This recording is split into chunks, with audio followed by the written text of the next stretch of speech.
Hey hi guys, இன்னைக்கு நாம பார்க்க போறது ஒரு மிஸ்ட்ரி கலந்த ஹாரர் மூவி. இந்த படத்தோட ஒன்லைனர் அப்படின்னு பார்த்தா, இந்த படத்துல வர ஏகப்பட்ட குழந்தைகள் மர்மமான முறையில யாரோ கொலை பண்றாங்க. இந்த கொலைகள் எல்லாம் எதனால நடக்குது, இதெல்லாம் யாரு பண்றா அப்படின்னு இன்வெஸ்டிகேட் பண்றதுக்காக இந்த படத்தோட ஹீரோ இந்த கேஸை முன்னெடுப்பாரு. அந்த கேஸ் அவர் டீல் பண்ணும்போதுதான் நிறைய மர்மமான விஷயங்களையும் அவர் கண்டுபிடிப்பாரு. இதெல்லாமே எதனால நடக்குது, இது எல்லாத்துக்குமே பின்னாடி சாத்தானோட வரவு இருக்கா? அப்படி இருந்தா எதுக்காக குழந்தைகளை மட்டுமே டார்கெட் பண்ணணும்? உண்மையான கடவுளோட வாரிசு இந்த உலகத்துல இருக்கா? அது உண்மையிலேயே கடவுளோட வாரிசா, இல்ல அது உண்மையிலேயே கடவுளா? அதை அழிக்கணுங்கிறதுக்காக ஏகப்பட்ட பேர் முன் வருவாங்க. இதை எல்லாத்தையுமே தடுத்து அந்த குழந்தையும் காப்பாத்தி அந்த சாத்தான் கிட்ட இருந்து நம்ம ஹீரோ தப்பிச்சாங்களா இல்லையா அப்படிங்கறத பத்தி ரொம்பவும் பயங்கரமா விறுவிறுப்பா நமக்கு சொன்ன கதை தான் 2017 வெளியான தி பெல்சிபுத். அண்ட் ஒன்ஸ் அகைன் இது உங்க நேர டைம் தமிழ் சேனல் வீடியோ பார்த்துட்டு இருக்கவங்க சப்ஸ்கிரைப் பண்ணலைன்னா மறக்காம சப்ஸ்கிரைப் பண்ணிக்கோங்க. பக்கத்துல இருக்கிற பெல் ஐகானை பிரஸ் பண்ணி அதுல ஆளுங்கதை செலக்ட் பண்ணுங்க. அப்பதான் நான் போற இந்த மாதிரியான வீடியோஸ் எல்லாம் உங்களுக்கு நோட்டிபிகேஷனா வரும். இந்த வீடியோ பிடிச்சிருந்ததுன்னா மறக்காம ஒரு லைக் கொடுங்க. ஏன்னா நீங்க கொடுக்குற அந்த லைக் எனக்கு ஒரு பயங்கர மோட்டிவேஷனா இருக்கும். இதுக்கு முன்னாடி போடப்பட்ட எல்லா வீடியோஸையும் பாருங்க. அதெல்லாம் பிடிச்சிருந்ததுன்னா மறக்காம உங்க ஃப்ரெண்ட்ஸ் அண்ட் ஃபேமிலிக்கு ஷேர் பண்ணுங்க. படத்தோட ஆரம்பத்துல ஒரு சின்ன வாய்ஸ் ஓவர், அதாவது ஹோலி சர்ச் எப்ப கண்டுபிடிக்கப்பட்டதோ வெகு சில மக்கள்கள் தங்களை ஒரு ஆன்டி கிரைஸ்டா அவங்க போற்றப்பட்டாங்க. ஆனா அது ஒரு பெரிய விஷயமாவும் அவங்க எடுத்துக்கல. ஆனா 2010க்கு அப்புறம் கணக்கெடுப்புல ஏகப்பட்ட மக்கள் பொசஸ் ஆயிருக்கிற விஷயம் தெரிய வந்தது. இதெல்லாம் ஏன் நடந்தது, எப்படி நடந்தது, இதை கண்டுபிடிக்கிறதுக்காக தான் நாங்க எங்க கூட இருக்கிற 1-2 எக்ஸ்பீரியன்ஸ்டான பிரீஸ்ட் அந்த ஹோலி சர்ச்சை விட்டு வெளியில வந்து இதுக்கான விடைய தேட ஆரம்பிச்சோம். அதுதான் டீமனாலஜி. இப்ப அப்படியே கட் பண்ணா இங்க நம்ம படத்தோட ஹீரோவை காட்டுறாங்க. அவர் பேரு இமானுவல் ரைட்டர். அது அவரோட மனைவி மரினா. மரினாக்கு இன்னைக்கு குழந்தை பிறந்திருக்கு. நம்ம ஹீரோக்கு அவ்வளவு சந்தோஷம், ஏன்னா அவரு அப்பா ஆயிட்டாரு இல்லையா? நம்ம ஹீரோவை பத்தி சொல்லணும்னா அவரோட இன்ஸ்பெக்டர் டிடெக்டிவ் ஃபீல்ட்லயே அவர் இருப்பாரு. மனுஷன் என்னதான் இவ்வளவு சந்தோஷமா இருந்தாலும் இவர் பாக்குற வேலை அப்படின்னு ஒண்ணு இருக்கு இல்லையா, அது சாதாரண வேலையே கிடையாது. ஏன்னா எப்பவுமே அவங்களுக்கு கேசஸ் வந்துகிட்டே தான் இருக்கும். அவங்க அதை நோக்கி போய் தான் ஆகணும். அதனால இந்த தாட்டி நம்ம ஹீரோவும் என்னதான் தான் குழந்தை பிறந்த சந்தோஷம் இருந்தாலும் அவர் வேலைக்கு புறப்பட்டு போய் தான் ஆகணும். அதுலயும் அவருக்கு சீஃப் எக்ஸிகியூட்டிவ் ஒருத்தர் இருப்பாரு. அவர் பேரு நஜீரா. அவர் எந்த கேஸ் வந்தாலும் நம்ம ஹீரோ கிட்ட தான் தள்ளி விடுவாரு. சோ அதனாலே நம்ம ஹீரோ அந்த இடத்தை விட்டு புறப்படுறாரு. இவர் இப்படி போகும்போதுதான் இங்க ஒரு ஃபேமிலியை காட்டுறாங்க. குழந்தைய கையில வச்சிட்டு இருக்காங்க இல்லையா, அவங்க பேரு பேட்ரிஸ். அது அவங்களோட அக்கா எலேனா. பேட்ரிஸ்க்கு ஒரு பையன் பிறந்திருப்பான். அதனாலே அவங்க ரொம்ப சந்தோஷமா அந்த குழந்தைய கொஞ்சிட்டு இருப்பாங்க.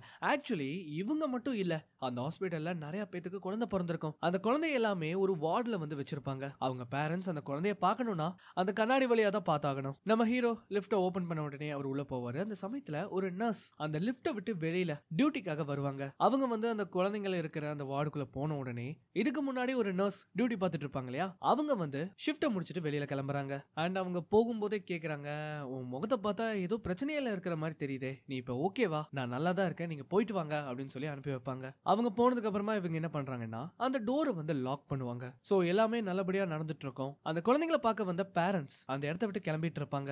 இந்த மாதிரி நடந்துட்டு இருக்கும்போது இந்த சமயத்துல தான் நமக்கு காட்டுறாங்க அந்த நர்ஸ் தன்னோட பையில இருந்து ஒரு கத்திய வெளியில எடுக்கிறாங்க. அங்க ஒன்னல ரெண்டல ஏகப்பட்ட குழந்தைகள் இருக்கும். இவங்க அந்த கத்திய கிட்ட எடுத்துட்டு போய் என்ன பண்றாங்கன்னா ஒவ்வொரு குழந்தையா கொல்ல ஆரம்பிக்கிறாங்க. இந்த மாதிரி இவங்க அந்த கத்தியை வச்சு கொண்டுட்டு இருக்கும் போது இதை பார்த்து அந்த பேரண்ட்ஸ் வேக வேகமா அவங்கள தடுக்கிறதுக்காக வருவாங்க. எல்லாருமே அந்த இடத்துக்கு ஓடி போவாங்க. இந்த சமயத்துல தான் இவங்களும் கவனிக்கிறாங்க. ஆனா இவங்களுக்கு என்ன நடக்குதுன்னு தெரியாது. அந்த டோரை ஓபன் பண்ணி அவங்கள தடுக்கலாம் அப்படின்னு பார்த்தா அந்த டோர் லாக் ஆயிருக்கும். அந்த ஒவ்வொரு பிஞ்சு குழந்தையையும் அவங்க ரொம்ப கொடூரமா கொலை பண்ணுவாங்க. இவங்களும் எப்படி எல்லாமோ அந்த கதவை உடைச்சு உள்ள வர பார்ப்பாங்க. ஆனா அந்த எல்லா குழந்தைகளையும் கொன்னதுக்கு அப்புறமா இவங்க என்ன பண்றாங்கன்னா அந்த கத்தியை எடுத்து அவங்களோட கழுத்தை கிழிச்சு அந்த இடத்துல இறந்து போறாங்க. இவங்க யாரு, எதுக்கு இங்க வந்தாங்க, எதுக்கு இந்த குழந்தைகளை கொலை பண்ணாங்க, இது எதுவுமே தெரியாம டைட்டில போட்டு படத்த ஆரம்பிப்பாங்க. இப்ப அப்படியே இங்க நம்ம ஹீரோ காட்டுறாங்க. அவர் டியூட்டி டைம்ல இருக்கும்போது தன்னோட குழந்தைக்காக நிறைய பொம்மைகள், துணிமணிகள் இது எல்லாத்தையுமே வாங்கி வச்சிருப்பாரு. இந்த மாதிரி அவர் அதெல்லாம் பார்த்துட்டு இருக்கும்போது அந்த சமயத்துல தான் அவருக்கு ஒரு போன் கால் வரும். அந்த போன் கால் அட்டென்ட் பண்ண ஒரு பெண்மணி வேக வேகமா நம்ம ஹீரோ கிட்ட அங்க என்ன நடந்தது அப்படிங்கறத சொன்னதும் அவருக்கு தூக்கி வாரி போட்டுரும். உடனே அவர் என்ன பண்றாருன்னா கொஞ்ச நேரத்தை கூட வேஸ்ட் பண்ணாம வேக வேகமா அந்த இடத்துக்கு வராரு. அவரோட நண்பர் டிமிட்ரி, இங்க பாரு, தயவு செஞ்சு அமைதியா இங்கே இரு, உன்னோட மனநிலைமை எப்படி இருக்கும்னு எனக்கு புரியும், தயவு செஞ்சு சொன்னா கேளு அப்படின்னு அவர் சொல்லும்போது இவர் என்ன பண்றாருன்னா அதை எதையுமே கேட்காம அந்த வார்டுக்குள்ள போறாரு. அந்த மாதிரி போனா அந்த வார்டுல இருக்கிற குறைஞ்சபட்சம் ஒரு 30 குழந்தைங்க இருப்பாங்க. அவங்க எல்லாருமே இறந்து போயிட்டாங்க. அதுல நம்ம ஹீரோவோட குழந்தையும் இருக்கும். சோ மனுஷன் ரொம்ப ஸ்ட்ராங்கா இருக்கிற மாதிரி தான் நமக்கு தெரியுது. ஆனா அவரோட குழந்தைய பார்த்ததும் அவர் அப்படியே உடைஞ்சு போயிருவாரு. கதறி கதறி தான் குழந்தைய இழந்துட்டோமே அப்படின்னு வேதனைப்பட்டு இருப்பாரு. இந்த விஷயம் தெரிய வந்த மரீனாக்கும் திடீர்னு ஏதோ ஒண்ணு வந்துடும். எல்லா டாக்டர்ஸும் அவங்களை காப்பாத்துறதுக்காக போராடிட்டு இருப்பாங்க. இதை நினைச்சு நம்ம ஹீரோ ரொம்ப வேதனைப்படுவாரு. என்னால 2 பேரையும் இழக்க முடியாது அப்படின்னு சொல்லி அழுதுகிட்டு இருக்கும்போது அவரோட நண்பர் டிமிட்ரி தான் அவருக்கு ஆறுதல் சொல்லிட்டு இருப்பாரு. இப்ப அப்படியே கட் பண்ணா 5 வருஷம் கழிஞ்சு ஒரு ஹோட்டல் ரூம்ல ஒருத்தர் காட்டுவாங்க. அவர் பேரு வந்து ஃபாதர் பிராங்கோ. அவர் தூங்கிட்டு இருக்கும்போது அவருக்கு ஒரு போன் கால் வருது. அதாவது ஒரு மிகப்பெரிய சம்பவம் ஒண்ணு நடந்திருக்கு. ஒரு ஸ்கூல் ஷூட்டிங். 12 வயசு பையன் ஒரு கிளாஸ்குள்ள புகுந்து அங்க இருக்கிற எல்லா குழந்தைங்களையும் கொன்னுட்டான். இதை நீங்க தான் இன்வெஸ்டிகேட் பண்ணணும். இதை என்னால நம்பவே முடியல. அந்த ஃபாதரை நீங்க கண்டுபிடிச்சீங்களா? அவங்கள நாங்க தேடிட்டு தான் இருக்கோம் அப்படிங்கறத அவங்க சொல்லுவாங்க. இப்ப அதுக்கப்புறமா இங்க நம்ம பெட்ரிஸ வந்து காட்டுவாங்க. ஹாஸ்பிட்டல்ல கூட பாத்துருப்போம் இல்லையா? அவங்க வந்து கிச்சன்ல சமைச்சிட்டு இருக்கும்போது அவங்களோட பையன் வந்து அங்க வருவான். அவன் பேரு வந்து ஈசா. அவன் தூங்கிட்டு இருக்கும்போது இது ஒரு கெட்ட கனவுனால எந்திரிச்சிருப்பான். அதனாலேயே அவங்க அம்மா அவனை சமாதானப்படுத்தி தூங்க வைப்பாங்க. அண்ட் அதே சமயம் நம்ம ரைட்டரை காட்டுறாங்க. நம்ம ரைட்டருக்கு துணையா இருந்த அவங்க மனைவியும் இப்ப இல்ல. அவங்க அந்த சம்பவத்தை அப்பவே இறந்திருப்பாங்க. இவர் வந்து இந்த மாதிரி வீட்டுல இருக்கும்போது இந்த சமயத்துல அவருக்கும் ஒரு போன் கால் வருது. என்னன்னா ஃபாதர் பிராங்கோக்கு இன்ஃபார்ம் பண்ணாங்க இல்லையா? அதே இன்ஃபர்மேஷன் தான் இவருக்கும் கிடைக்குது. அதாவது அந்த ஸ்கூல் குழந்தைங்க இறந்த விஷயம். இது பயங்கரமா நியூஸ்ல போயிட்டு இருக்கும். இத கேட்ட உடனே இவர் என்ன பண்றாருன்னா வேக வேகமா அங்கிருந்து கிளம்புறாரு. இப்ப இந்த விஷயத்த வந்து நியூஸ்ல பெட்ரிஸும் கேட்டிருப்பாங்க. உடனே என்ன பண்றாங்கன்னா தன்னோட சிஸ்டர் எலனாக்கு கூப்பிட்டு உன்னோட பையன் எங்க அப்படின்னு கேட்கும்போது அவன் ஸ்கூலுக்கு போயிருக்கான் அப்படிங்கறத சொல்லுவாங்க. சோ என்னன்னு பார்த்தா அந்த ஸ்கூல்ல இறந்து போனாங்களே குழந்தைங்க, அதுல ஒரு குழந்தை எலனாவோட பையன். இப்ப அப்படியே இங்க நம்ம பசங்க ஸ்பாட்டுக்கு வராங்க. வந்து பார்த்தா ஏகப்பட்ட டெட் பாடிஸ் வெளியில கிடக்கும். கிளாஸ்க்குள்ள இன்னும் படு பயங்கரமா இருக்கும். அப்படி இவங்க உள்ள வரும்போதுதான் உண்மையிலேயே அங்க என்ன நடந்தது அப்படிங்கறத காட்டுறாங்க. அந்த 12 வயசு பையன் என்ன பண்ணிருப்பானா வேலையை எட்டி குதிச்சு ஒரு கன்னை எடுத்துட்டு நேரா அந்த கிளாஸ் ரூமுக்கு வந்திருப்பான். வந்த அந்த கிளாஸ் டீச்சரையும் கொன்னுட்டு அங்க இருக்கிற பிஞ்சு குழந்தைகளையும் கொன்னதுக்கு அப்புறமா இவன் ஒரு பெரிய கன்னை எடுத்து தன்னைத்தானே ஷூட் பண்ணி அந்த இடத்துல இறந்து போயிருப்பான். சோ இதே மாதிரி சம்பவம் 5 வருஷத்துக்கு முன்னாடி தான் நடந்திருக்கும். அதை நம்ம ஹீரோ நினைச்சு பார்த்துட்டு இந்த சீஃப் நஜேரா வேணும்னே தான் இந்த கேஸை எனக்கு தள்ளியிருக்கான் அப்படின்னு புலம்புவாரு. இந்த சமயத்துல தான் அந்த குற்றவாளியோட அம்மா வந்திருப்பாங்க. அவங்க உண்மையிலேயே ரொம்ப பாவப்பட்டவங்க. நம்ம ஹீரோ அவன் எப்படி இருந்தான், அவன் மனநிலைமை என்ன அப்படின்னு மிரட்டி மிரட்டி கேட்கும்போது அவங்களுக்கு என்ன சொல்றதுன்னே தெரியல. கொஞ்ச நாள் முன்னாடி வரைக்கும் அவங்க பையன் நல்லா தான் இருந்திருப்பான். திடீர்னு நேத்தோ இன்னைக்கே தான் இப்படி மாறி இருக்கான் அப்படிங்கறத அவங்க சொல்லிருப்பாங்க. அது மட்டும் இல்லாம அவன் பையனோட பாக்கெட்ஸ்ல கஞ்சா இருந்ததையும் அவங்க கண்டுபிடிச்சிருப்பாங்க. அதனால நாங்க உங்களோட ரூம்ஸை செக் பண்ணி ஆகணும் அப்படின்னு சொல்லும்போது அவங்களும் அதுக்கு ஒத்துக்குவாங்க. அவர் இவ்வளவு நேரம் மிரட்டி கேள்வி கேட்டு அமைச்சிருப்பாரு இல்லையா?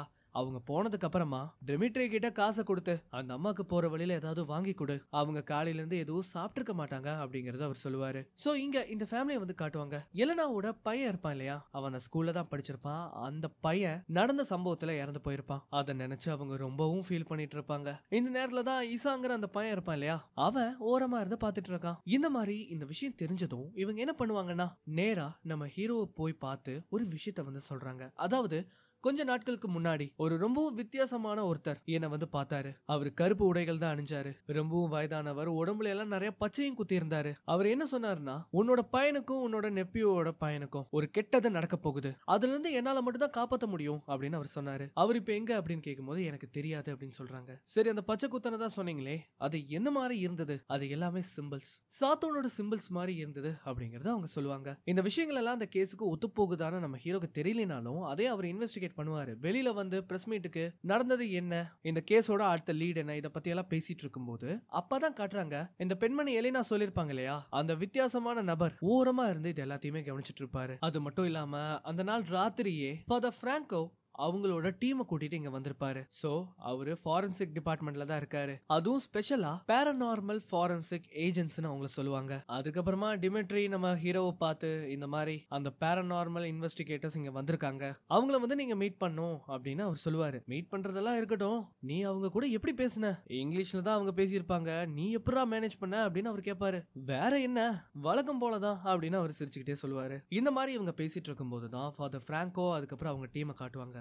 அவங்க அந்த கிளாஸ் ரூம்ல அவங்களோட ரிசர்ச்சை மேற்கொள்ளும் போது ஒரு ரொம்ப பயங்கரமான விஷயத்த அவங்க பாப்பாங்க. இதா அவங்களாலேயே நம்ப முடியலன்னா பாருங்களேன். இப்ப அப்படியே கட் பண்ணா இங்க ஒரு ஸ்விம்மிங் பூலை வந்து காட்டுறாங்க. அங்க ஏகப்பட்ட பசங்க நீச்சல் கத்துக்கிறதுக்காக அங்க வந்திருப்பாங்க. சோ இவங்க வந்து இந்த மாதிரி நீச்சல் அடிச்சு அதை வந்து கத்துக்கிட்டு இருக்கும் போது இந்த சமயத்துல தான் அந்த ஸ்விம்மிங் பூலை வந்து கிளீன் பண்ற ஒரு வேலையாலையுமே காட்டுறாங்க. அந்த அம்மா பாக்குறதுக்கு ஒரு மாதிரி வியர்டா இருக்கும். அவங்க வந்து இந்த பசங்க ஜாலியா நீச்சல் அடிச்சிட்டு இருக்கிறத பார்த்த உடனே வேகமா உள்ள போய் கையில கிளவுஸ் எல்லாம் மாட்டிட்டு ஒரு பெரிய வயர்ஸை எடுத்துட்டு நேரா மெயின் பாக்ஸ் கிட்ட போவாங்க. அந்த மெயின் பாக்ஸை ஓபன் பண்ணதும் இங்க பவர் ஃபிளக்சுவேட் ஆக ஆரம்பிச்சிடும். சோ இவங்களுக்கும் என்ன நடக்குதுன்னே தெரியல. இந்த சமயத்துல தான் அவங்க அந்த வயர் எல்லாம் எடுத்துட்டு மெதுவா வெளியில வருவாங்க. இந்த அம்மா இப்படி வர்றத பார்த்த உடனே எல்லாருமே லைஃப் கார்டுக்கு வந்து இன்ஃபார்ம் பண்றாங்க. அவரு இத பார்த்துட்டு நீங்க என்ன பண்றீங்க, கிட்ட வராதீங்க அப்படின்னு சொல்லி தடுக்க போவாரு. ஆனா அவரையும் அந்த அம்மா கரண்ட் ஷாக் கொடுத்து கொன்றுவாங்க. இத பார்த்த உடனே எல்லா குழந்தைங்களும் பயந்து போவாங்க. அந்த குழந்தைங்களோட அம்மா அப்பாவால உள்ளேயே வர முடியல. ஏன்னா அந்த டோர்ஸ் எல்லாம் லாக் ஆகப்பட்டிருக்கு. எல்லா குழந்தைங்களும் அங்கிருந்து வேக வேகமா அந்த பக்கம் நீந்தி போயிட்டு இருக்கும்போது இவங்க என்ன பண்றாங்கன்னா அந்த கரண்ட் வயரோட அந்த தண்ணிக்குள்ள குதிச்சிருவாங்க. அவ்வளவுதான். இப்ப அப்படியே கட் பண்ணா நம்ம ஹீரோக்கு போன் கால் வருது. இந்த மாதிரி ஸ்விம்மிங் பூல்ல ஏகப்பட்ட குழந்தைகள் மின்சாரம் பாஞ்சு இறந்து போயிட்டாங்க அப்படிங்கிற அந்த விஷயம் இவருக்கு தெரியவும் வரும். இவரும் உடனே என்ன பண்றாருன்னா சம்பவம் நடந்த அந்த இடத்துக்கு வராரு. நம்ம பசங்களுக்கு இதெல்லாம் எதனால நடக்குதுன்னு சுத்தமா புரியல. அதாவது கொலையும் பண்றாங்க, கொலை பண்ணவங்களும் இறந்து போயிடுறாங்க. அப்புறம் எதுக்காக கொலை பண்ணணும், இதுக்கு பின்னாடி யாரு இருக்காங்க எதுவுமே தெரியாது. அந்த மாதிரி யோசிச்சுக்கிட்டே இந்த வேலையை பண்ணிருப்பாங்க இல்லையா ஒரு பெண்மணி, அவங்க டெட் பாடியை வந்து பாக்குறாங்க. அந்த முகத்தை பாக்குறதுக்கே கொடூரமா இருக்கும். இதை அவர் பார்த்துக்கிட்டே இருக்கும்போது திடீர்னு அந்த கண்கள் மேல திரும்பி நம்ம ஹீரோவை பார்க்கும். அவ்வளவுதான். இதை பார்த்த உடனே அவருக்கு தூக்கி வாரி போட்டுரும். பின்னாடியோ ஃபாதர் பிராங்கோ வந்திருப்பாரு. சோ அவர் என்ன சொல்றாருன்னா, நேத்து ஸ்கூல்ல நடந்த அந்த சம்பவம் அதுல எங்களுக்கு சில பேட்டர்ன்ஸ் கிடைச்சிருக்கு. நாங்க நினைக்கிறது என்னன்னா அது இந்த ஸ்விம்மிங் பூல்ல நடந்த விஷயத்தோட கனெக்ட் ஆகும்னு நாங்க எதிர்பார்க்கிறோம். அதனால இந்த பூல ட்ரெயின் பண்ணணும் அப்படின்னு சொல்லும்போது நம்ம ஹீரோ செம்ம காண்டாகிறாரு. நீங்க என்ன வேணா பண்ணிக்கோங்க, என்ன வேணா டீடைல்ஸ் கலெக்ட் பண்ணுங்க, நான் இதை கண்டுக்க போறதே இல்ல. என்ன நீங்க என்ன நினைச்சிட்டு இருக்கீங்க, எங்களுக்கு வேற வேலை இல்லையா என்ன? நீங்க சொல்ற இந்த கட்டுக்கதைகள், இந்த பாராநார்மல் இன்வெஸ்டிகேஷன் இது எதுவுமே இதுக்கு சம்பந்தப்பட்டதே இல்ல. உண்மையான கொலைகாரன் அந்த மாஸ்டர் மைண்ட் எங்கேயோ தான் இருக்கான். அவனை தான் நம்ம தேடி கண்டுபிடிக்கணும். அதை விட்டுட்டு பேய் பிசாசுன்னு நீங்க வேற. இந்த மாதிரி நம்ம ஹீரோ சொல்லும்போது ஃபாதர் பிராங்கோ செம்ம காண்டாயிருவாரு. நீங்க சொல்றபடி பார்த்தா எங்களோட வேலையெல்லாம் ஏதோ ஜோக்காக பண்றோம்னு நினைச்சிட்டு இருக்கீங்களா?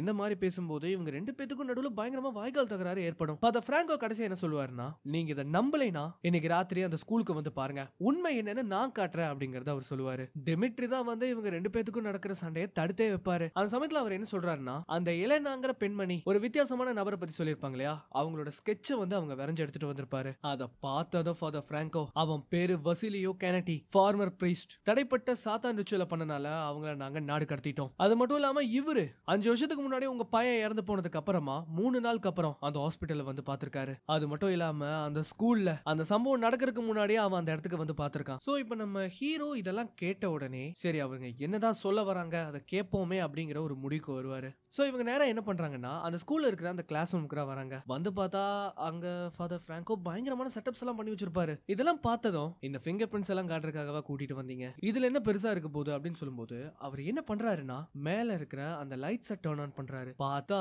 அந்த சீலிங்க்கு மேல ஏகப்பட்ட கை அச்சுகள் அந்த இடம் ஃபுல்லா இருக்கு. இத நம்ம டிமிட்ரியால நம்பவே முடியல. ஆனா இப்போ நம்ம ஹீரோ நம்பர் மாதிரி இல்ல. அதனால இவர் என்ன பண்றாருன்னா நேரா அவங்க டீம் வந்து வர்க் பண்ணுவாங்க இல்லையா அந்த இடத்துக்கு கூட்டிட்டு போவாரு. அங்க இந்த மாதிரி ஃபிங்கர் பிரிண்ட்ஸை ரிசர்ச் பண்றது மட்டும் இல்லாம இந்த சைக்கோஃபினியஸ் அதாவது பேய்களோட சத்தத்தை இவங்க ஆராய்ச்சியும் பண்ணுவாங்க. சோ அதை தான் இங்க நம்ம ஹீரோக்கும் கொண்டு வந்து காட்டுறாங்க. சோ அந்த கிளாஸ் ரூமை வந்து இவங்க நல்லா சீல் பண்ணி அந்த சவுண்ட்ஸை ரெக்கார்ட் பண்ண ஆரம்பிச்சிருப்பாங்க. அப்படி ரெக்கார்ட் பண்ணப்பட்ட அந்த சவுண்ட்ஸ் எப்படி இருக்குன்னா நிறைய குழந்தைகள் அலற மாதிரி இருக்கும். இதை வந்து நம்ம ஹீரோவும் கேட்கிறாரு. இது கேட்டதும் 5 வருஷத்துக்கு முன்னாடி அந்த ஹாஸ்பிட்டல்ல இதே மாதிரி கொலைகள் நடந்ததே, அதோட சவுண்ட் ரெக்கார்டிங்ஸும் உங்ககிட்ட இருக்கா அப்படின்னு அவர் கேட்பாரு. நம்ம பிராங்கோவும் ஆமா அப்படின்னு சொல்லி அதையும் எடுத்து காட்டுவாரு. என்னன்னா நம்ம ஹீரோ அதை வாங்கி கேட்டுக்கிட்டே இருப்பாரு. அந்த ஹாஸ்பிட்டல்ல அந்த குழந்தைகளோட அழுகுரல் சத்தம் கேட்டிருக்கும் இல்லையா, அது எல்லாமே அதுல ரெக்கார்ட் ஆயிருக்கும். சோ இப்போ இதெல்லாம் பார்த்த உடனே நம்ம ஹீரோக்கு ஒரு மாதிரி நம்பிக்கை வரும், அதாவது பிராங்கோ மேல. சோ அதனாலேயே ஒரு கஃபேல இவங்க என்ன பண்றாங்கன்னா இந்த கேஸை பத்தி டீல் பண்ண ஆரம்பிக்கிறாங்க. இந்த எல்லா சிம்பிள்ஸுமே இந்த சாத்தானை தான் ரெப்ரசென்ட் பண்ணுது.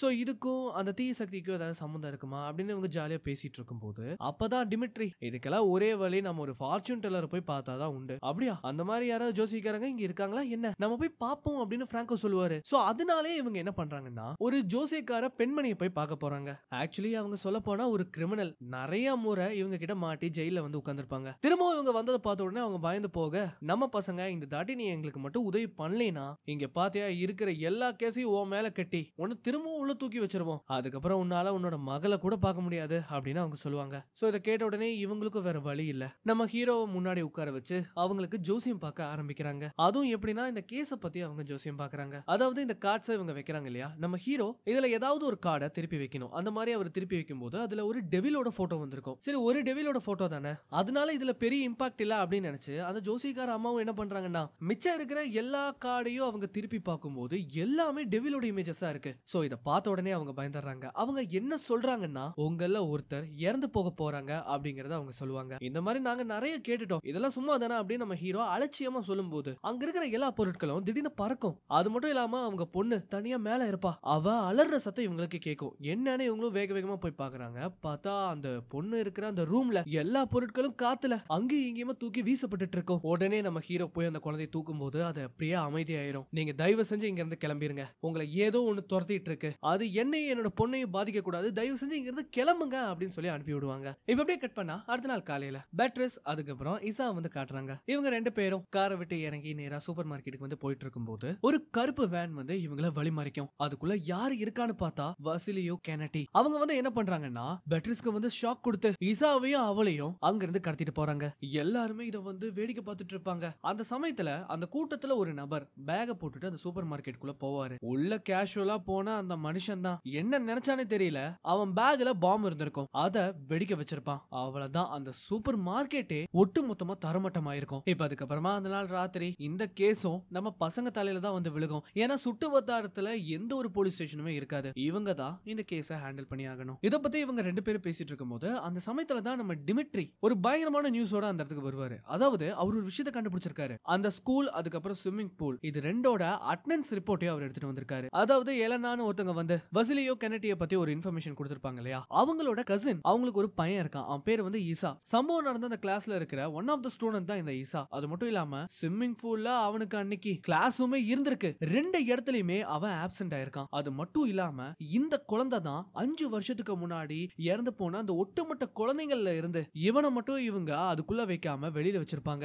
எப்படி ஒரு குழந்தையால 3 இடத்துல இருந்து தப்பிக்க முடியும் அப்படின்னு இவங்கள யோசிச்சுட்டு இருக்கும்போது அந்த சமயத்துல தான் இந்த இடம் இடிஞ்சு போயிருக்கும் இல்லையா, அதுல ஒரு நபரை உயிரோட மீட்டிருப்பாங்க. அப்படி உயிருக்கு போராடிட்டு இருக்கிறது ஒரு பெண்மணி. அவங்க நம்ம ஹீரோ கிட்ட என்ன சொல்றாங்கன்னா அந்த பிரீஸ்ட் இங்க இருந்தா நீங்க யார சொல்றீங்க, எந்த பிரீஸ்ட் அப்படின்னு கேட்கும்போது சர்ச் ஆஃப் சில்ட்ரன் சேர்ந்த அந்த பிரீஸ்ட் இங்க வந்தான் அப்படின்னு சொல்லிட்டு அவங்க இறந்து போயிடுறாங்க. சோ இப்போ இவங்களுக்கு அந்த சர்ச்சை பத்தி கொஞ்சம் தெரியும். அதாவது அது முன்னாடி குழந்தைங்களோட ஒரு அனாத ஆசிரமமா இருந்திருக்கும். அதுக்கப்புறம் ஏதோ ஒரு சம்பவத்தினால அந்த இடம் அந்த ஊரே அபண்டன்ட் ஆயிருச்சு அப்படிங்கறத அவங்க சொல்லுவாங்க. இந்த கேஸ் எல்லாம் நீங்க டீல் பண்ண மாட்டீங்கன்னா அப்படின்னு பிரான்கோ கேட்கும்போது இந்த கண்ட்ரியை பொறுத்த வரைக்கும் இந்த மாதிரி கிரிட்டிக்கலான கேஸ அவங்க தொட கூட கொஞ்சம் தயங்குவாங்க. அது மட்டும் இல்லாம அந்த இடம் இங்க இருந்து ஒரு 3 மணி நேரம் தூரத்துல தான் இருக்கு. அப்பனா என்ன, வாங்க உடனடியே கிளம்புவோம். இந்த மாதிரி பிராங்கோ சொன்ன உடனே நம்ம ஹீரோக்கே ஆச்சரியமா இருக்கு. சோ அவருமே என்ன பண்றாருன்னா டிமிட்ரியே இங்க இருக்கிற கேஸ வந்து டீல் பண்ண சொல்லிட்டு இவங்க ரெண்டு பேரும் அந்த சர்ச்சுக்கு புறப்பட்டு கிளம்புறாங்க. சோ அது வந்து பார்த்தா ரொம்ப தூரத்துல இருக்கு. இவங்க எவ்வளவு சீக்கிரம் முடியுமோ ராத்திரியோட ராத்திரியா போயிட்டு அதே ராத்திரி திரும்ப கிளம்பி இங்க வரணும். ஏன்னா ரூமர்ஸ் என்ன சொல்லுதுன்னா அந்த இடத்துக்கு யாரும் போக மாட்டாங்க, அப்படி போனா திரும்பி வர்றது ரொம்ப கஷ்டம் அப்படின்னு சொல்லிட்டு இருந்திருப்பாங்க. ஆனா நம்ம பசங்களை பத்தி தான் தெரியுமே, அங்க போகணும்னு முடிவு பண்ணிட்டா அவங்க பின்வாங்கவே மாட்டாங்க. இப்ப ஒரு வழியா அந்த இடத்துக்கு வராங்க. அந்த ஊரே பாருங்களேன் ஒரு மாதிரி மயான அமைதியா இருக்கும், யாருமே இருக்க மாட்டாங்க. அங்க இருக்கிற எல்லா வீடுகளும் கைவிடப்பட்ட நிலைமையில இருக்கு. இந்த மாதிரி அவங்க பாத்துக்கிட்டே ஒரு வழியா அந்த சர்ச்சுக்கு வராங்க. அந்த சர்ச் பூட்டி இருக்கும். இவங்க செவரெல்லாம் எட்டி குதிச்சு உள்ள போவாங்க. சோ முதல்ல இவங்க ஒரு ரூமுக்கு வருவாங்க. அந்த ரூம்ல பார்த்தா நிறைய ரத்தக்கரைகளும் இருக்கும். அது மட்டும் இல்லாம சிலுவைகள் தலைகீழ தொங்க விடப்பட்டிருக்கும். இவங்க இப்படி தேடிட்டு இருக்கும்போது அங்க இருக்கிற ஒரு போட்டோ விளக்குவாங்க. பார்த்தா அந்த செவுத்துல ரிச்சுவல் சம்பந்தப்பட்ட சிம்பிள்ஸ் இருக்கும். அது மட்டும் இல்லாம கீழே இருக்கிற மேட்டை விளக்குனாலும் ஒரு பெரிய ஸ்டார் வட்டம் இருக்கும். சோ கண்டிப்பா இந்த இடத்துல டீமன்ஸை வந்து அடக்கிறதுக்கான ரிச்சுவல்ஸ் எல்லாமே நடந்திருக்கும். இந்த மாதிரி இவங்க பேசிட்டு இருக்கும்போது இந்த சமயத்துல என்ன ஆகுதுன்னா அங்க இருக்கிற ஒரு கபோர்ட்ல பயங்கரமா ஏதோ ஒண்ணு இருக்கிற மாதிரி சத்தம் கேட்கும். இவங்களா பார்த்த உடனே பயந்துருவாங்க. அதை போய் ஓபன் பண்ணி பார்த்தா உள்ள என்ன தெரியுமா இருக்கும், எலியும் அதோட குஞ்சுகளும் இருக்கும். சோ இதுதான் இவ்வளவு சத்தத்தை கொடுத்ததா அப்படின்னு கொஞ்சம் ரிலாக்ஸ் ஆகி சிரிக்கும் போது இப்ப அதை விட இவங்களுக்கு அள்ளு விடுற மாதிரியான ஒரு விஷயம் கேட்கும். என்னன்னா ஒரு குழந்தை அழுகிற சத்தம் கேக்குது. அங்க ஒரு குழந்தைய எடுத்துட்டு போற ட்ராலி இருக்கும். அது என்ன பண்ணுதுன்னா மெதுவா அந்த டோரை ஓபன் பண்ணுது. நம்ம பசங்களும் மனசுல தைரியத்தை வரவழைச்சுக்கிட்டு மெதுவா அந்த ரூம்குள்ள போறாங்க. பார்த்தா அது ஒரு சர்ச் ஹால். எல்லாமே அங்க செதறப்பட்ட நிலைமையில இருக்கும். சோ இப்ப இவங்க இந்த இடத்துக்குள்ள வந்திருக்காங்க இல்லையா, அந்த இடத்துல பாக்குற எல்லாமே இது வரைக்கும் இவங்க பாத்துருக்கவே மாட்டாங்க. அதாவது அங்க நிறைய ரிச்சுவலுக்கு பயன்படுத்தப்பட்ட பொருட்கள் இருக்கும். அதெல்லாம் ஆதி காலத்துல பயன்படுத்தப்பட்டது. அது மட்டும் இல்லாம தரையில ஒரு சீல் இருக்கு, அது பாதுகாப்பு வளையம். சோ அதை பார்த்த உடனே ஃபாதர் பிராங்க் என்ன சொல்றாருன்னா என்ன ஆனாலும் சரி, என்ன நீங்க பார்த்தாலும் சரி, எக்காரணத்து கொண்டும் இந்த சீலை விட்டு மட்டும் வெளியில போயிடாதீங்க அப்படிங்கறத அவர் சொல்றாரு. இப்படி வந்து இவங்க தேடிட்டு இருக்கும் போது இந்த சமயத்துல தான் காட்டுறாங்க அங்க ஒரு சிலுவை வந்து கீழே விழுந்து கிடக்கும். இருந்தாலும் அதுல இருந்து பயங்கரமான ஸ்மெல்லும் நிறைய ஈக்களும் இருக்கிறத இவங்க கவனிக்கிறாங்க. சோ கண்டிப்பா அந்த சிலுவைக்குள்ள ஏதோ ஒண்ணு இருக்கு, அது இறந்த நிலைமையில இருக்கலாம் அப்படின்னு இவங்க முடிவு பண்ணி இவங்க என்ன பண்றாங்கன்னா அதுகிட்ட போய் அதை செக் பண்ண ஆரம்பிக்கிறாங்க. அந்த மாதிரி அதுக்குள்ள அப்படி என்ன இருக்கு அப்படின்னு இவங்க பார்க்க வரும்போது இப்ப என்ன ஆகுதுன்னா அந்த சிலுவைக்கு திடீர்னு உயிர் வருது. இவங்களுக்கு தூக்கி வாரி போட்டுரும். இவங்களால இதை நம்பவும் முடியல. சோ அது என்ன பண்ணுதுன்னா நம்ம ஹீரோ கூட பேசுது. பிராங்கோ என்ன சொல்றாருன்னா அது சொல்றதை எதுவும் கேட்காதீங்க அப்படின்னு சொல்லுவாரு. நீ யாரு அப்படின்னு அவர் கேட்கும்போது எங்களுக்கு நிறைய பெயர்கள் இருக்கு, ஆனா இப்ப அது விஷயம் இல்ல. உனக்கு என்னதான் வேணும்? எனக்கு என்ன வேணுமா? முதல்ல உனக்கு என்ன வேணும்? எல்லா மனுஷங்களுக்கும் ஆசைன்னு ஒண்ணு இருக்கும். அது ட்ரிங்க்ஸா இருக்கலாம், இல்ல பணமா இருக்கலாம், ஏன் இன்னொரு மகனா கூட இருக்கலாம். இங்க பாரு அந்த பிரீஸ்ட் எங்க? எதுக்கு அந்த பிரீஸ்ட் எங்க இருக்கான்னு சொன்னா அவனை கொல்றக்கா? இனி நடக்கிற கொலைகளை நான் தடுக்கணும்னு நினைக்கிறேன். சரி இங்க பாரு ரைட்டர், நம்ம ஒரு டீல் வச்சுக்கலாம். எனக்கு ஒரே ஒரு குழந்தை வேணும். ஒரு குழந்தைய கொல்ற மூலமா ஏகப்பட்ட குழந்தைகளை உன்னால காப்பாற்ற முடியும். இனி வர 1000 வருஷத்துக்கு நான் எந்த வித தொந்தரவும் கொடுக்க மாட்டேன். நான் ஒன்னும் வியாபாரி கிடையாது. இந்த மாதிரி நீ கேட்ட உடனே குழந்தைய வந்து கொல்ல கொடுக்கறதுக்காக. சரி ரைட்டர், உன்னை பத்தி எனக்கு நிறைய விஷயங்கள் தெரியும். ஏன் உன்னோட மனைவி அவ என்னோட ஸ்பெஷல் கெஸ்ட். அவ என்கிட்ட உன்னை பத்தி எல்லா விஷயங்களையும் சொல்லியிருக்கா. என்னால அவளை திரும்பவும் கொண்டு வர முடியும் தெரியுமா? ஒரு அழகான வாழ்க்கை, அழகான அந்த மனைவி, ஒரு அழகான குழந்தை, இதெல்லாம் வேணுமா ரைட்டர் அப்படின்னு கேட்கும்போது இந்த சமயத்துல குழந்தை அழுகிற சத்தம் கேக்குது. 2 பேருமே திரும்பி பாக்குறாங்க. பார்த்தா அந்த இடத்துல ஒரு பெண்மணி உட்கார்ந்து இருக்காங்க. கையில ஒரு கை குழந்தையுமே இருக்கு. அது யாருன்னு இவங்க கிட்ட போய் பார்க்கும்போது தெரியுது அது நம்ம ஹீரோவோட மனைவி மரீனா. இத பார்த்த உடனே நம்ம ஹீரோ தன்னோட கட்டுப்பாட்டை விட்டு அவங்கள தேடி போறாங்க. பிராங்கோ என்ன சொல்றாருன்னா அவன் சொல்ற எதையுமே கேட்காத, அவன் சொல்றது எல்லாமே பொய் அப்படின்னு சொல்லுவான். மரீனா என்ன பண்றாங்கன்னா அந்த கை குழந்தைய நேரா நம்ம ஹீரோ கையில வந்து கொடுக்கறாங்க. பிராங்கோ எவ்வளவோ புரிய வைக்க ட்ரை பண்ணுவாரு. ஆனா இந்த சமயத்துல என்ன ஆகுதுன்னா அந்த பேய் பிடிச்ச சிலுவை இருக்கும் இல்லையா, அது தன்னோட பிடிப்பட்ட அந்த மரக்கட்டையில இருந்து வெளியில வரும். அவ்வளவுதான். உடனே நம்ம பிராங்கோ துப்பாக்கி எடுத்து அதை ஷூட் பண்றாரு. அப்பதான் நம்ம ஹீரோ நோட்டீஸ் பண்றாரு தன் கையில இருக்கிற குழந்தையே இல்ல, அது அழுகி போன ஒரு சடலம். இவர் ஷூட் பண்ணதுல அந்த சிலை சுக்கு நூறா உடைஞ்சு போயிருக்கும். அது மட்டும் இல்லாம இப்பதான் அங்க வெளிச்சமே வருது. பிராங்கோ நம்ம ஹீரோவை போய் சமாதானப்படுத்தலாம் அப்படின்னு போகும்போது இப்ப என்ன ஆகுதுன்னா அவரோட சுயநனவிலே இல்ல, இது எல்லாத்துக்கும் காரணம் நீதான். என்னோட மனைவி என்னோட குழந்தைய என்கிட்ட சேர விடாம தடுத்துட்டா அப்படின்னு சொல்லி பிராங்கோவை போட்டு சரம் மாதிரியா அடிக்கிறாரு. இந்த மாதிரி அவர் அடிச்சுக்கிட்டே இருந்தா கொஞ்ச நேரத்திலேயே அவர் இறந்துருவாரு. எந்த மாதிரி அவர் அடிச்சுக்கிட்டே இருக்கும்போது அந்த இடத்துக்கு வந்த அந்த கெனடி நம்ம ஹீரோக்கு ஷாக் கொடுக்கறான். அவ்வளவுதான். இதனால என்ன ஆகுதுன்னா அவர் அப்படியே மயங்கி விழுகிறாரு. அதுக்கப்புறமா ஒரு ஊர் பேரே தெரியாத ஒரு வித்தியாசமான இடத்தை காட்டுறாங்க. அது வந்து ஒரு உடைஞ்சு போன பிளேன். அந்த இடத்துல நம்ம ஹீரோ கைதியா இருப்பாரு. அந்த பிரீஸ்ட் கெனடி நம்ம ஹீரோ கூட பேசுறதுக்காக உட்கார்ந்துட்டு இருக்காரு. சோ அவருக்கு வந்து அங்க என்ன நடந்தது அப்படிங்கறது நல்லாவே தெரியும். அந்த சிலுவை உங்ககிட்ட டீல் வச்சுக்கிச்சு. லட்ச குழந்தைகளுக்கு பதிலா ஒரே ஒரு குழந்தை. எனக்கு என்ன ஆச்சுன்னே தெரியல, ஒரே குழப்பமா இருக்கு. ஃபாதர் பிராங்கோவை நான் சாகுற அளவுக்கு அடிச்சேன், அவருக்கு என்ன ஆச்சுன்னு தெரியல அப்படின்னு இவர் பேசும்போது அப்பதான் அவர் காட்டுறாரு. பார்த்தா ஃபாதர் பிராங்கோ வந்து இப்ப நல்லபடியா தான் இருக்காரு. பிரெட்டிஸும் ஈஷாவும் அங்கதான் இருப்பாங்க. கெனடி என்ன சொல்றாருன்னா ஜீசஸ் இறந்து போறதுக்கு முன்னாடி தான் மக்கள் கிட்ட நான் திரும்பவும் பிறப்பேன் அப்படின்னு சொல்லிட்டு போனாரு. அதுவும் ஒவ்வொரு 1000 வருஷத்துக்கும் இருக்கா. அந்த மாதிரி 1000 வருஷம் கழிஞ்சு அவர் பிறக்க போற விஷயம் எல்லாருக்கும் தெரிய வந்தது. அந்த குழந்தை ஒரு முஸ்லிம் குடும்பத்துல தான் பிறக்க போகுது, அதுவும் ஜெருசலேம்ல. இந்த விஷயம் தெரிஞ்சதும் எதிரிங்க அதை திசை திருப்பி அந்த குழந்தைய அழிச்சிட்டாங்க. இதுக்காக நான் ஏன் போராடுறேன்னா 2000 வருஷம் கழிஞ்சு இயேசுவோட அந்த குழந்தை இப்ப பிறந்துருச்சு அப்படின்னு இவர் என்ன பண்றாருன்னா நம்ம ஹீரோ கிட்ட அந்த குழந்தை ஈசா இருக்கும் இல்லையா அவனை வந்து காட்டுறான். ஆக்சுவலி அந்த குழந்தை தான் மெசாயா. நீயே சொல்லு, 3 தடவை பெரிய சம்பவங்கள் நடந்திருக்கு. அந்த 3 தடவையும் இந்த குழந்தை தப்பிச்சிருக்கு. கண்டிப்பா ஒரு தடவை 2 தடவை தப்பிக்கிறதுக்கு வாய்ப்பு இருக்கு, ஆனா 3 தடவை தப்பிச்சிருக்குன்னா இதுல ஏதோ ஒண்ணு இருக்கு. அது மட்டும் இல்லாம அந்த கொலைகள் எல்லாத்தையும் நான் பண்ணல, அது இயற்கையா நடந்ததுதான். அது நடக்க வேண்டியது நடந்துருச்சு. இதுக்கு பின்னாடி அந்த எதிரிகள் தான் இருக்காங்க. சோ அதுக்கப்புறமா நம்ம ஹீரோவை இவங்க அந்த வேன்ல ஏத்தி கூட்டிட்டு போறாங்க.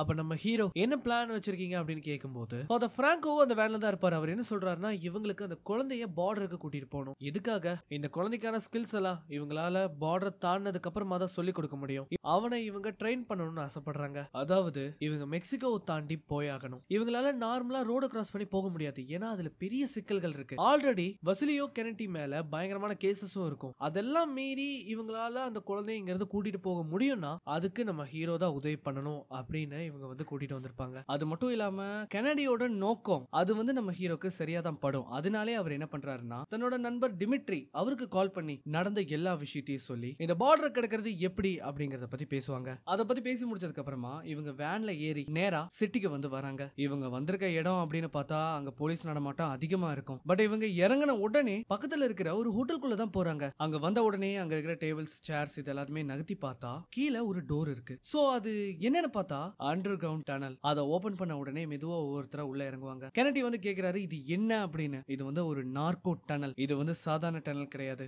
அமெரிக்கன் டெசர்ட் ஃபுல்லாவே இந்த டனல் இருக்கு. இது மூலமா நம்மளால பார்டரை கடக்க முடியும். அந்த காலத்துல ட்ரக்ஸ், கன்ஸ் இது எல்லாமே எக்ஸ்போர்ட் பண்றதுக்காக இதை பயன்படுத்தினாங்க. சோ இதெல்லாம் தெரிஞ்ச உடனே நம்ம டிமிட்ரியை தவிர மத்தவங்க எல்லாருமே உள்ள போவாங்க. இந்த ஊரோட எல்லையில டிமிட்ரி இவங்களுக்காக காத்துட்டு இருப்பாரு. இவங்க எல்லாருமே வரிசையா அந்த டனலுக்குள்ள போயிட்டே இருப்பாங்க. இப்படி வந்து இவங்க போயிட்டு இருக்கும்போது அப்பதான் ஒரு பாத்வே மூடப்பட்ட நிலைமையில இருக்கும். இவங்களுக்கு அது ஏன் மூடப்பட்டிருக்குன்னு தெரியாது. ஆனா மோஸ்ட்லி டெடென்ஸா இருக்கிறதுக்கு வாய்ப்பு இருக்கு அப்படின்னு நம்ம ஹீரோ சொல்லுவாரு. இந்த மாதிரி இவங்க வந்து போயிட்டு இருக்கும்போது இப்ப இந்த பக்கம் எல்லையில வந்து காட்டுறாங்க நம்ம டிமிட்ரி அவங்களுக்காக காத்துட்டு இருப்பாரு. ஆனா இங்க பிரச்சனை என்னன்னா இந்த டனலோட எண்ட் ஒரு இடத்துல மட்டும் இல்ல, ஏகப்பட்ட இடத்துல இருக்கும். இவங்க எந்த வழியில வராங்கன்னு அவருக்கு தெரியவே தெரியாது. இவங்க இந்த மாதிரி முன்னேறி போயிட்டு இருக்கும்போது அந்த சமயத்துல தான் அந்த வழி வந்து பிரியறதை கவனிப்பாங்க. இவங்களுக்கு இப்போ எந்த வழியில போறதுன்னு தெரியாது. நம்ம ஹீரோ ஒரு வழியை சொல்லும் போது அந்த குட்டி பையன் இசா இருக்கான் இல்லையா, அவன் வர்ற மாதிரியே தெரியல. ஏன் என்ன ஆச்சு அப்படின்னு கேட்கும்போது இந்த வழியில போலாம் அப்படின்னு கை காட்டுவான். சோ அதனால நம்ம ஹீரோ சொன்ன வழியில போகாம அந்த குட்டி பையன் சொன்ன வழியில இவங்க எல்லாருமே போறாங்க. இப்போ இந்த நேரத்துல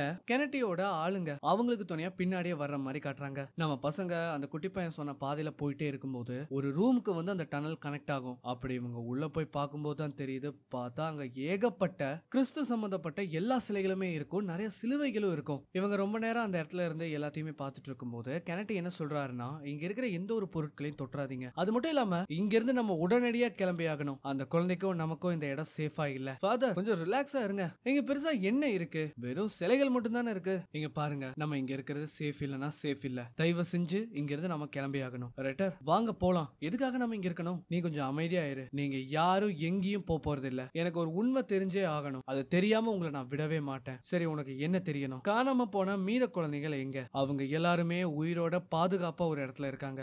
என்ன எதுக்காக இப்படி போய் சொல்றீங்க? ரைட்டர் உங்களுக்கு என்ன ஆச்சு? வாங்க இங்க இருந்து கிளம்புவோம். அவன் போய் சொல்றான் பிராங்கோ, அதை இன்னுமா நீ நம்பிட்டு இருக்க? ரைட்டர் இங்க இருந்து கிளம்பலாம் அப்படின்னு அவர் சொல்லும்போது அப்பதான் கெனட்டி இவன் பொசஸ் ஆகப்பட்டிருக்கான் அப்படிங்கறத அவர் சொல்லுவாரு. இத கேட்ட உடனே நம்ம ஹீரோ செம காண்டாவாரு. ஆனா கெனட்டி என்ன பண்றாருன்னா சிலுவை எடுத்து ப்ரே பண்ண ஆரம்பிக்கிறாரு. அதை தொடர்ந்து எல்லாருமே ப்ரே பண்ணுவாங்க. இந்த மாதிரி இவங்க பண்ணும்போது இவ்வளவு நேரம் நார்மலா இருந்த நம்ம ஹீரோ இப்ப என்ன ஆகுறாருன்னா ஒரு மாதிரி பித்து பிடிச்ச மாதிரி பண்ண ஆரம்பிப்பாரு. அப்பதான் அவரோட கண்களையுமே காட்டுறாங்க. பார்த்தா அவருக்கு பேய் பிடிச்சிருக்கு. இப்படி இவங்க ப்ரே பண்ணிட்டு இருக்கும்போது இப்ப என்ன ஆகுதுன்னா அந்த இடத்துக்கு மேல கொஞ்சம் கொஞ்சமா விரிசல் விழுக ஆரம்பிக்குது. அது மட்டும் இல்லாம இவங்க கொண்டு வந்த எல்லா டார்ச்லயும் லைட் அப்படியே அணைஞ்சு போகும். அவ்வளவுதான். இப்ப அந்த இடமே கும்மு இருட்டா இருக்கும். என்ன நடக்குதுன்னு யாருக்குமே தெரியாது. அந்த சமயத்துல நம்ம பசங்க எல்லாருமே என்ன பண்றாங்கன்னா ஃப்ளேமை வந்து பயன்படுத்தும் போது அந்த இடத்துல ரைட்டரை காணோம். அதுக்கு மாறா அங்க இருக்கிற ஒரு ரூம்ல இருந்து ஒரு மாதிரி உருமல் சத்தம் வந்து கேட்கும். அத வந்து இவங்க என்னன்னு கவனிச்சிட்டு இருக்கும்போது பின்னாடி இருந்து வந்து நம்ம ஹீரோ கோடாரி எடுத்து இவங்களோட ஒரு ஆள் மண்டையிலே அவர் சொருவராரு. இவங்களை பார்த்த உடனே பிரிட்டிஷ் என்ன பண்றாங்கன்னா இசாவை கூட்டிட்டு வேக வேகமா தப்பிச்சு ஓடுறாங்க.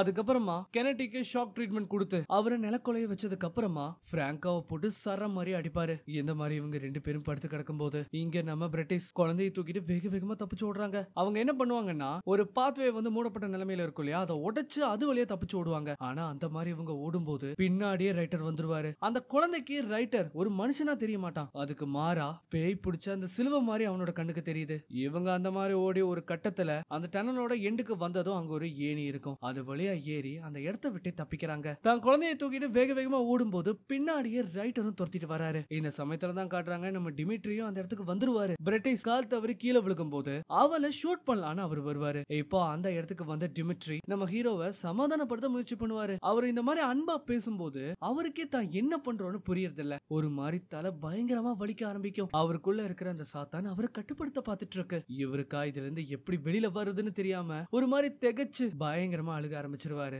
எனக்கு ரொம்ப பயமா இருக்கு டிமிட்ரி, நான் எல்லாத்தையுமே இழந்துட்டேன். நான் இப்ப என்னையே இழந்துருவனோன்னு பயமா இருக்கு அப்படின்னு சொல்லும்போது அவர் தான் நண்பரை கட்டி தழுவி உனக்கு எதுவும் ஆகாது, நான் இருக்கேன், எது வந்தாலும் பாத்துக்கலாம் அப்படின்னு சொல்லுவாரு. ஆனா நம்ம ஹீரோ என்ன பண்றாருன்னா தான் நண்பனை கூட பார்க்காம அவரோட வயிற்றுலயே புல்லட்ஸை இறக்குறாரு. அவ்வளவுதான், அந்த இடத்துலயே அவர் இறந்தே போயிருவாரு. அதுக்கப்புறமா அவர் என்ன பண்றாருன்னா பிரிட்டிஷா அடிச்சு போட்டுட்டு அந்த குழந்தைய எடுத்துட்டு போய் அதை கொல்ல பாக்குறாரு. இந்த சமயத்துல தான் பிராங்கோ அந்த இடத்துக்கு வருவான். பிரிட்டிஷ் என்ன பண்ணுவாங்கன்னா ஒரு கல்லை எடுத்து அவரோட மண்டையிலே அடிச்சு அவரை மயக்கப்படுத்துறாங்க. அது மட்டும் இல்லாம அவங்க ஒரு கட்டத்துல கோவத்தோட உச்சிக்கே போய் ஒரு பெரிய பாறை எடுத்துட்டு வந்து அவங்களோட தலையிலே போட பத்துருவாங்க. ஆனா எப்படியோ நம்ம பசங்களும் காப்பாத்த வந்த இன்னும் 2 பேர் அவங்கள தடுத்து மீட்கறாங்க. சோ இப்ப எல்லா பிரச்சனையும் முடிஞ்சுச்சா அப்படின்னு கேட்டா கிடையாது. கெனட்டி என்ன சொல்றாருன்னா ஒரு தடவை அந்த சாத்தான் ஒருத்தரோட உடம்புக்குள்ள போச்சுன்னா அதை திரும்ப வெளியில கொண்டு வர்றதுக்கு ஒரு எக்ஸாரிசமா பெர்ஃபார்ம் பண்ணி ஆகணும். அதை நம்ம இங்க தான் பண்ணணும். இந்த இடத்துல அதுக்கான வேலைகளை நம்ம தொடங்குவோம். எக்ஸாரிசம் பெர்ஃபார்ம் பண்றது அவ்வளவு சுலபமான காரியம் கிடையாது. அதுக்கு மன தைரியமும் மன உறுதியும் வேணும். இது ரெண்டும் நடு இருந்தா மட்டும்தான் நம்மளால இதை சாதிக்க முடியும். அங்க இருக்கிற எல்லா சிலைகளையும் மூடுங்க, எல்லா இடத்துலயும் இறந்து போனவங்களோட ரத்தத்தால வச்சு சில வட்டங்களை வரைங்க, உப்புகளை கொட்டி நட்சத்திரத்தை போடுங்க, அந்த பாதிக்கப்பட்டவனை சிலுவையில் அறைங்க. என்ன நடந்தாலும் சரி எக்காரணத்து கொண்டும் பிரேயர் பண்றதை மட்டும் நிறுத்திடாதீங்க அப்படிங்கறத அவர் சொல்லுவாரு. சோ இந்த மாதிரி சொன்ன உடனே இப்பதான் காட்டுறாங்க நம்ம ஹீரோவை சங்கிலியால கட்டி போட்டு வச்சிருப்பாங்க. அவரை தரத்தரன்னு அவங்க 2 பேருமே இழுத்துட்டு வருவாங்க. அந்த மாதிரி அவரை கூட்டிட்டு வந்த உடனே அந்த ரூம்ல பிராங்கோ பிரிட்டிஷ் இவங்க 2 பேரும் மட்டும் தான் இருப்பாங்க. ஈசா அதுக்கப்புறம் கெனடி வேற ஒரு இடத்துல பாதுகாப்பா இருப்பாங்க. அந்த மாதிரி அவரை கொண்டு வந்ததும் அவரை என்ன பண்றாங்கன்னா 2 மரக்கட்டையை போட்டு அது ஒரு சிலுவை மாதிரி பண்ணி அதுல அவரை வச்சு ஆணி அடிக்கிறாங்க. மனுஷன் பயங்கரமா துடிப்பாருன்னு பார்த்தா அவர் இதை எல்லாமே அசால்ட்டா எடுத்துப்பாரு. ஏன்னா அதை பண்றது அவரு கிடையாது, அவருக்குள்ள இருக்கிற அந்த பேய். இப்படி இவங்க ப்ரே பண்ணிட்டு இருக்கும் போது இப்பதான் காட்டுறாங்க அவரோட சட்டை கிழிஞ்சு அவரோட வயிற்றுக்குள்ள ஏதோ ஒண்ணு ரொம்ப கொடூரமா இருக்கிற மாதிரி தெரியும். அதை பார்த்ததும் அவங்களுக்கு தூக்கி வாரி போட்டுரும். இந்த மாதிரி இவங்க ப்ரே பண்ணிட்டு இருக்கும் போது இப்ப இந்த சமயத்துல என்ன ஆகுதுன்னா அங்க இருக்கிற எல்லா டோர்ஸும் ஓபன் ஆகி துணியை வச்சு சிலைகளை மூடி இருப்பாங்க இல்லையா, அந்த எல்லா துணிகளும் வெளியில அங்க இருக்கிறவங்களோட முகத்தை மூடி அவங்க கழுத்தை நெருக்க ஆரம்பிச்சிருங்க. அது மட்டும் இல்லாம அந்த சிலைகள் எல்லாம் கீழே விழுந்து உடைய அதுக்குள்ள இருந்து தேள்கள் வரும். அது எல்லாமே அவங்க மேல ஏறி அவங்கள கொஞ்சம் கொஞ்சமா கொல்லும். அவனுங்க நினைப்பாங்க ஏன்டா இங்க வந்தோம் அப்படின்னு. அது மட்டும் இல்லாம அங்க இருக்கிற ஒருத்தனை தரத்தரான ஒரு ரூம்குள்ள ஏதோ ஒண்ணு இழுத்துட்டு போயிரும். பிராங்கோ உடனே என்ன பண்றாருன்னா அந்த சிலுவையை அவரோட தலையில வச்சு ப்ரே பண்ண ஆரம்பிப்பாரு. அங்க இருக்கிற சிலைகளோட கண்கள்ல இருந்து ரத்தம் கசியும். இங்க இவங்க 2 பேரும் இதை கவனிச்சுட்டு இருப்பாங்க. இந்த மாதிரி இவங்க அதை தலையில வச்சு ப்ரே பண்ணிக்கிட்டே இருக்கும்போது ஒரு கட்டத்துல அவர் உடம்புக்குள்ள இருக்கிற அந்த சாத்தான் அவரை விட்டு போயிரும். நீ சாதிச்சுட்ட பிராங்கோ, நீ அதை விரட்டிட்ட. இவங்க 2 பேரும் இப்பதான் சந்தோஷமே படுவாங்க. ஒரு வழியா இவங்க அதை சாதிச்சுட்டாங்க. இந்த சமயத்துல இங்க நம்ம கெனடி ப்ரே பண்ணிட்டு இருக்கிறத காட்டுவாங்க. அவர் அந்த மாதிரி ப்ரே பண்ணிட்டு இருக்கும்போது அவர் கையில வச்சிருக்காரு இல்லையா அந்த செயின், அது தானா காத்துல மிதக்கும். என்னன்னு பார்த்தா இந்த இடத்துல நம்ம ஹீரோவை சிலுவையில அரைஞ்சு வச்சிருப்பாங்க இல்லையா, அது தானா அந்த இடத்துல பறக்கும். அவ்வளவுதான், இவங்களுக்கு என்ன நடக்குதுன்னே தெரியாது. அந்த மாதிரி மேல போன அந்த சிலுவை வேகமா கீழே விழுகும் போது அது சுக்கு நூறா உடைஞ்சிரும். அந்த இடமே ஒரே புகை மூட்டமா இருக்கும். அதுக்கு நடுவுல நம்ம ஹீரோ வெளியில எந்திரிப்பாரு. அவர் என்ன பண்றாருன்னா அவரோட கைகளை மரத்துல வச்சு அடிச்சிருப்பாங்க இல்லையா, அந்த ஆணியை வெளியில எடுத்து வேகமா நம்ம பிராங்கோட வயிற்றுலயே சொருவுறாரு. அவரும் அந்த இடத்துல சுருண்டு விழுந்துருவாரு. இப்ப அதுக்கப்புறமா மிஞ்சி இருக்கிறது நம்ம பிரிட்டிஷ் மட்டும்தான். இவங்களோட கதறல் சத்தம் இங்க இருக்கவங்களுக்கு கேட்கும். அந்த சின்ன பையன் பயங்கரமா அழுக ஆரம்பிச்சிருவான். கெனடி அவரோட ஷர்ட்டை கழட்டுவாரு. அவரோட உடம்பு ஃபுல்லா அந்த டாட்டூஸ் இருக்கும். அது மட்டும் இல்லாம அவர் என்ன பண்றாருன்னா அவர் வச்சிருந்த அந்த கத்திய வெளியில எடுக்கிறாரு. அந்த குழந்தை இதை பார்த்த உடனே பயந்து பின்னாடி போகும். இங்க அவங்க தப்பிக்கலாம் அப்படின்னு பார்த்தா அவங்களால எங்கேயுமே தப்பிக்க முடியாது. அது மட்டும் இல்லாம கெனடிய காட்டுறாங்க. அவர் என்ன பண்றாருன்னா அந்த கத்தியை எடுத்துட்டு அந்த குழந்தை கிட்ட போறாரு. நீங்க எல்லாருமே முட்டாளுகளா? நீ என்ன நினைச்ச? கடவுளோட அம்மானா நினைச்ச? அந்த பிரீஸ்ட் தான் உண்மையான கொலைகாரன். அவனை போய் எதுக்காக எல்லாரும் நம்புறீங்க? அவன் அந்த குழந்தைங்களை கடத்துற மட்டும் இல்லாம அவங்கள கொன்னு அவங்களோட சோலை எடுத்து என்னோட அவன் இணையணும்னு அவன் பாக்குறான். எதுக்குன்னா அவன் உயிரை காப்பாத்திக்கிறதுக்காக. என்னோட சக்திகள் கட்டுக்கடங்க அதான் அவன் பயன்படுத்தணும்னு பாக்குறான். இப்படி இவர் சொல்லிட்டு இருக்கும் போதுதான் அங்க ஒரு சத்தம் வரும். என்னன்னு பார்த்தா கெனடி லார்ட் பெல்சிபூத் அப்படின்னு சொல்லிட்டு வருவாரு. அவரோட கைகள்ல அந்த சின்ன குழந்தையோட ரத்தம் இருக்கும். இத பார்த்ததும் அவர் வேகமா இவரை கொல்லலாம் அப்படின்னு வரும்போது அந்த ரத்தம் படிச்ச கைகளை அவரோட மேல வைப்பாரு. அவ்வளவுதான், இதனால அந்த இடமே இடிஞ்சு அந்த இடத்துல வெளிச்சம் வர ஆரம்பிக்கும். அவரால் சுத்தமா முடியல. அவர் என்ன கமெண்ட் பண்றாருன்னா இவனோட உடம்புல இருந்து வெளியில வா, இவனை விட்டுரு அப்படின்னு அவர் சொல்லுவாரு. இந்த மாதிரி அவர் சொல்லும் போது அவருக்குள்ள இருக்கிற அந்த சோல் கெனடிக்குள்ள வந்துரும். அது அவருக்குள்ள போன உடனே அவரால் சுத்தமா அதை தாங்க முடியல. அதனால அவர் என்ன பண்றாருன்னா பக்கத்துல ஒரு பெரிய பாறாங்கல் இருக்கும், அதை போய் தொட்டு எனக்குள்ள இருக்கிற அந்த சோல் இந்த பாறைக்குள்ள போகணும் அப்படின்னு அவர் சொல்லுவாரு. அந்த மாதிரி சொன்னதும் அந்த சாத்தான் அதுக்குள்ள போய் அடங்கிரும். அவ்வளவுதான், அவரும் அப்படியே மயங்கி விழுந்துருவாரு. அண்ட் இந்த சமயத்துலதான் காட்டுறாங்க நம்ம ஹீரோக்கு முழிப்பு வரும். அவருக்கு லிட்டரலி இங்க என்ன நடந்ததுன்னு எதுவுமே ஞாபகம் இருக்காது. பிராங்கோவும் இப்ப நல்லபடியா தான் இருப்பாரு. இப்ப அப்படியே கட் பண்ணா ரோம காட்டுறாங்க. அங்க இருக்கிற ஒரு சர்ச்ல இந்த கிறிஸ்துவோட கவுன்சில் ஃபாதர் பிராங்கோவை விசாரிப்பாங்க. அதாவது இதெல்லாமே நடக்கும் அப்படிங்கிறது ஃபாதர் வசிலியோக்கு முன்னாடியே தெரியுமா? அந்த குழந்தை எங்க?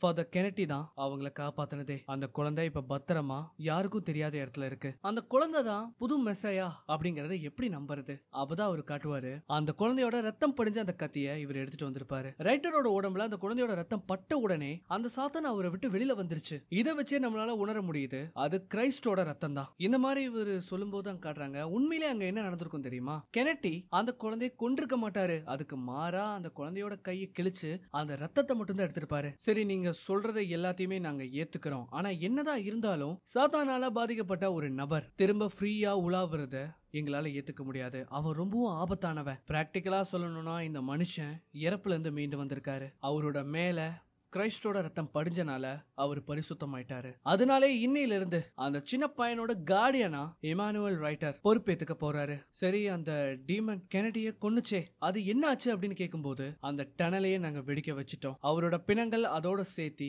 எல்லா ஸ்டாச்சுஸும் அதுக்குள்ளேயே புதைஞ்சு போயிருச்சு. இனிமேல் யாரு நினைச்சாலும் அந்த டெசர்ட்ல அதை தொடவே முடியாது, அவங்களால அதை கண்டுபிடிக்கவும் முடியாது அப்படிங்கறத அவர் சொல்லுவாரு. இப்ப அதுக்கப்புறமா ஒரு வருஷம் கழிஞ்சு நம்ம பசங்களை காட்டுவாங்க பாருங்க, நம்ம ஹீரோ ஆளே மாறி இருப்பாரு.